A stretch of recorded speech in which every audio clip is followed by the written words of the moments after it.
আপনি আপনার স্ত্রীর কাছে বসে আছেন, একটা ফুরফুরে মনে, আনন্দ চিত্তে স্ত্রীর সাথে আলাপ করছেন, তার সাথে আপনি ভাব আদান প্রদান করছেন, আল্লাহর আরশ পর্যন্ত খুশি হয়ে যায়।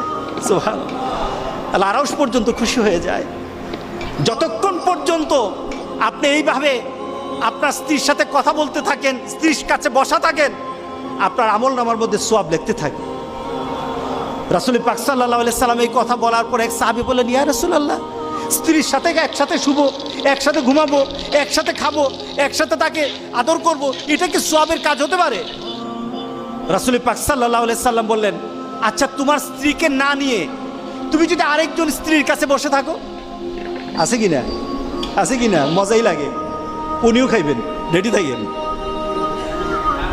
তুমি অন্য কোনো স্ত্রীর পাশে বসে বসে ফিস ফিস ফিস ফিস করলা, মজাই